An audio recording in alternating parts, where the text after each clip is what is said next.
अस्सलामुअलैकुम वरहमतुल्लाहि वबरकातुह। मरने के बाद रूह कहाँ रहती है? ईमान व अमल के एतबार से हर एक की रूह के लिए अलग अलग जगह मुकर्रर है। क़यामत आने तक वहीं रहेगी। किसी की जगह अर्श के नीचे और किसी की आला इल्लियीन में और किसी की जगह ज़मज़म शरीफ, किसी की जगह उसकी कब्र पर।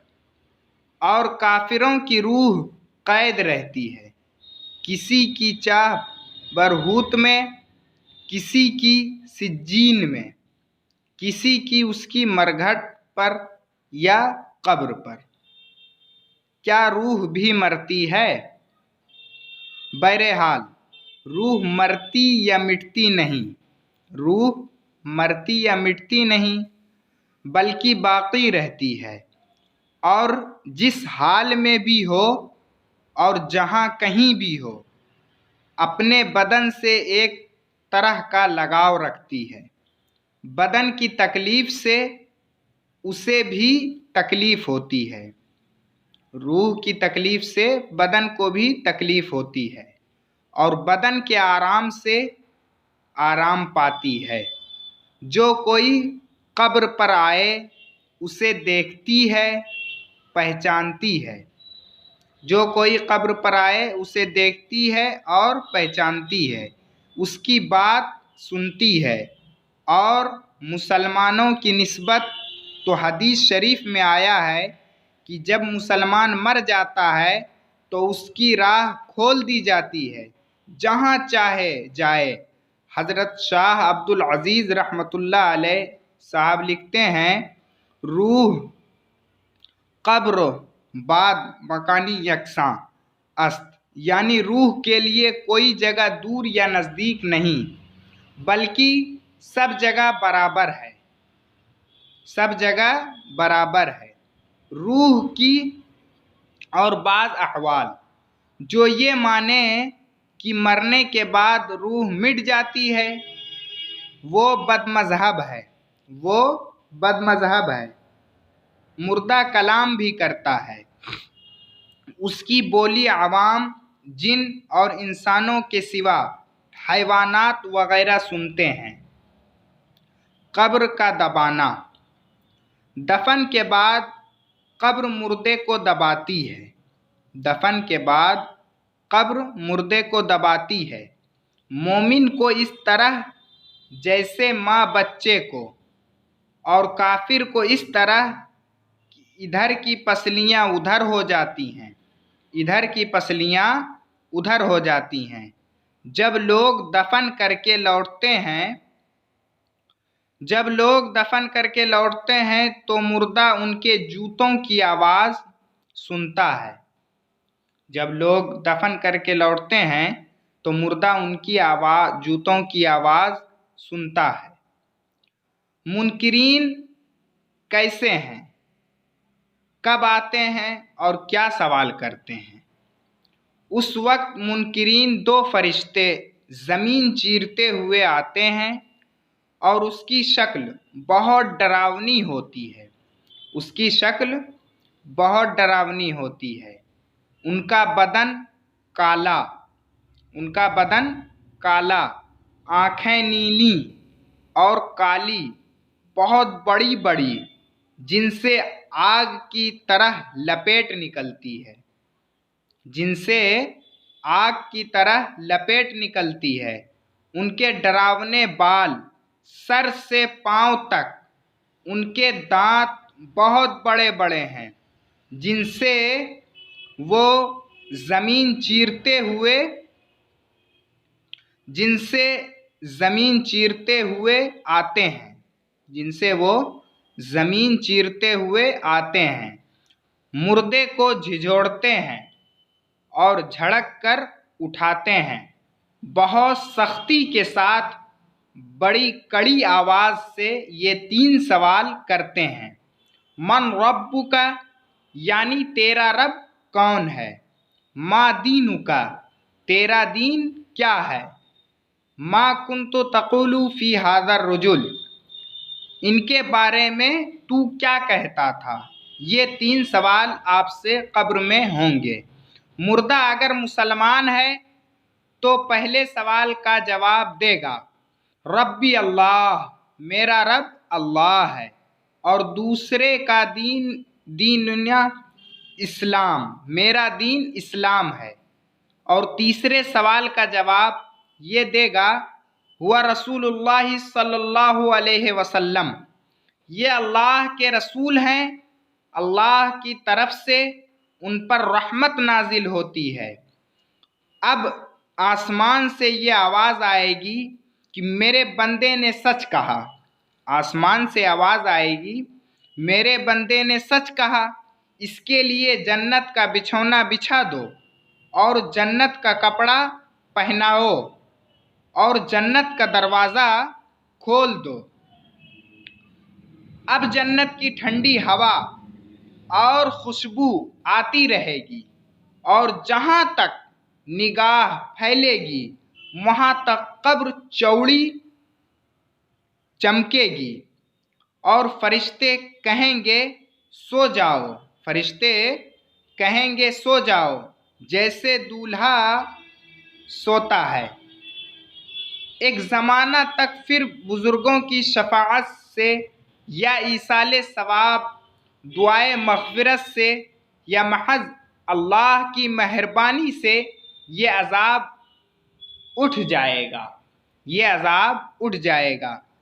फिर चैन ही चैन होगा, फिर सुकून ही सुकून होगा। और अगर मुर्दा काफिर है तो सवाल का जवाब न दे सकेगा। अगर मुर्दा काफिर हो तो सवाल का जवाब न दे सकेगा और कहेगा, हा हा ला अदरी, अफसोस तू कुछ मालूम नहीं है। अब एक पुकारने वाला आसमान से पुकारेगा, ये झूठा है। आसमान से पुकारने वाला पुकारेगा, ये झूठा है, इसके लिए आग का बिछौना बिछाओ और आग का कपड़ा पहनाओ और जहन्नम का एक दरवाज़ा खोल दो और गर्मी और लपेट पहुँचेगी, उसको गर्मी और लपेट पहुँचेगी। और अज़ाब देने के लिए 2 फरिश्ते मुकर्रर होंगे, अज़ाब देने के लिए 2 फरिश्ते मुकर्रर होंगे जो बड़े बड़े हथियारों से मारते रहेंगे और सांप बिच्छू भी काटते रहेंगे और क़यामत तक तरह तरह के अज़ाब होते रहेंगे, क़यामत तक तरह तरह के अज़ाब होते रहेंगे। तंबीह, कब्र में किस किस से सवाल नहीं होता। हज़रत अंबिया अलैहिस्सलाम से न कब्र में सवाल होना, उन्हें कब्र दबाए, और सवाल तो बाज़ उम्मतों से भी न होगा, बाज़ उम्मतियों से भी सवाल न होगा। जैसे जुमा और रमज़ान में मरने वाले से सवाल नहीं होगा, किनसे किनसे कब्र में सवाल नहीं होगा। अंबिया अलैहिमुस्सलाम से कब्र में सवाल नहीं होगा और बाज़ उम्मतियों से भी सवाल नहीं होगा, और जुमा और रमज़ान में मरने वाले से भी सवाल नहीं होगा। अज़ाब व सवाब इंसान की किस चीज़ पर होता है, अज़ाब व सवाब इंसान की किस चीज़ पर होता है, और ये अज़ाब व सवाब बदन और रूह दोनों पर है। बदन के असली अज्जा क्या क्या हैं और कहाँ हैं। बदन अगरचे गुल जाए, जल जाए, खाक में मिल जाए, मगर उसके असली अज्जा क़यामत तक बाकी रहेंगे। उन्हीं पर अज़ाब व सवाब होगा और उन्हीं पर क़यामत के दिन फिर बदन बनकर तैयार होगा, फिर बदन बनकर तैयार होगा। ये अज्जा रीढ़ की हड्डी में कुछ ऐसे बारीक, बहुत ही छोटे छोटे हैं जो किसी से भी नहीं दिखे जा सकते। जो किसी चीज़ से भी नहीं देखे जा सकते। न उन्हें आग जला सकती है। कुछ ऐसे बारीक बहुत ही छोटे छोटे हैं जो किसी दूरबीन से भी नहीं देखे जा सकते। न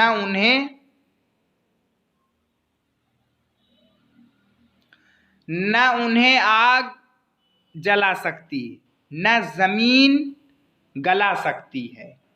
यही बदन के बीच हैं। उन्हें अज्जा के साथ अल्लाह ताला बदन के और हिस्सों को जमा कर देगा, जो राख या मिट्टी होकर इधर उधर फैलेंगे और फिर वही पहला जिस्म बन जाएगा।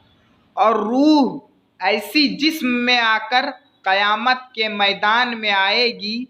उसका नाम हश्र है।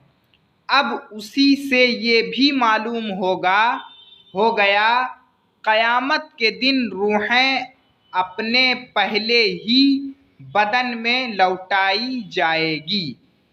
बदन में वही रूह लौटाई जाएगी, न दूसरे में, क्योंकि असल बदन में लौटाई जाएगी, न दूसरे में, क्योंकि असल अज्जा का बाकी रहना, और ज़ायद में तगय्युर तब्दील होना चीज़ को बदल नहीं देता, बल्कि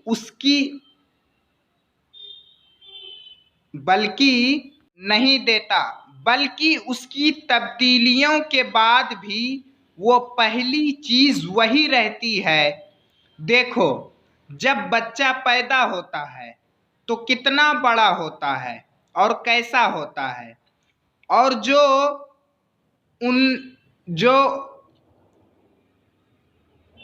इन होने तक उसमें कितनी तब्दीलियां होती हैं, मगर हर ज़माना और हर हाल में रहता है वही है।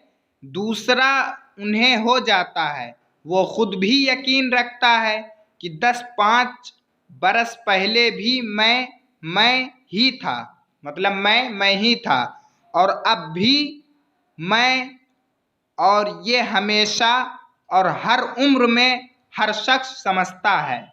हर उम्र में हर शख्स समझता है, अपने लिए भी और दूसरों के लिए भी।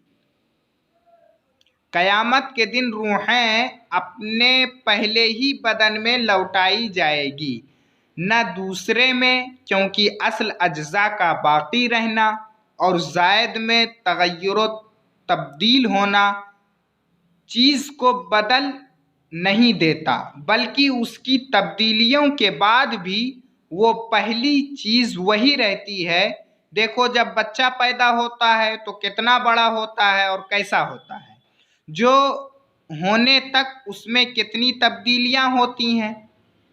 भी मुर्दा अगर कब्र में दफन किया जाता है तो जहां पड़ा रह गया, फेंक दिया गया, अर्ज कहीं हो, उससे वहीं सवाल होगा और वहीं अजाब पहुंचेगा।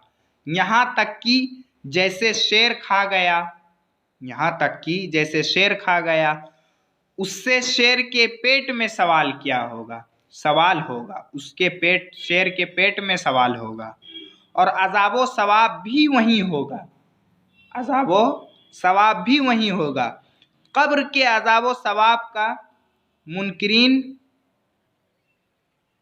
गुमराह है। किन लोगों के बदन को मिट्टी नहीं खा सकती? मसला, नबी, वली, आलिम दीन, शहीद, हाफिज कुरान, जो कुरान पर अमल भी करता हो, जो मुसन्निफ, मनसब, मोहब्बत पर फाइज है, वो जिस्म जिसने कभी गुनाह न किया और वो हर वक्त दुरूद शरीफ पढ़ता है, उनके बदन को मिट्टी नहीं खा सकती। जो शख्स अंबिया अलैहिस्सलाम को ये कहे कि मर गए, मिट्टी में मिल गए, वो गुमराह